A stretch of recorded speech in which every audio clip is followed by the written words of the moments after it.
নারায়ণতলের এক পুরানো বাড়ি আজও নীরবে সাক্ষ্য দিচ্ছে ভারতের স্বাধীনতা সংগ্রামের এক গৌরবময় অধ্যায়ের।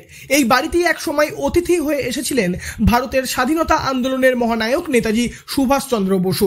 সময় বদলেছে, প্রজন্ম পাল্টেছে, তবুও এই বাড়িতে এখনো সংরক্ষিত রয়েছে নেতাজির ব্যবহৃত ইজি চেয়ার ও ছোট্ট একটি কাঠের টেবিল। এই ইজি চেয়ার এবং কাঠের টেবিল যেন আজও তার উপস্থিতির স্মৃতি জাগিয়ে রেখেছে।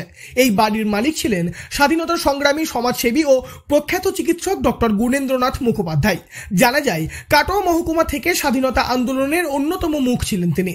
1921 সালে গান্ধীজির অসহযোগ আন্দোলন থেকে শুরু করে আইন অমান্য আন্দোলন, এমনকি 1942-এর ভারত ছাড়ো আন্দোলন পর্যন্ত সব ক্ষেত্রেই তার সাহসী পদক্ষেপ ইতিহাসে লিপিবদ্ধ।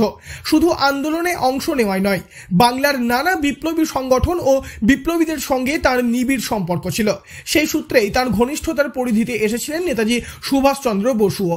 গুণেন্দ্রনাথ বাবুর নাতি রঘুনাথ মুখার্জির কথাই, হ্যাঁ, আমাদের বাড়িতে আমরা যা শুনেছি আর কি, মানে আমার পূর্বপুরুষদের কাছ থেকে বিভিন্ন যা বই বেরিয়েছে, পত্র পত্রিকা কাটোয়ায় কম বেরোয়নি, সেগুলোর মাধ্যমে আমরা যেটা জেনেছি যে 1931 খ্রিস্টাব্দের 29, 30, 31শে ডিসেম্বর এই 3 দিন নেতাজি কাটোয়ায় এসেছিলেন এবং তিনি এখানে 3 দিন ছিলেন।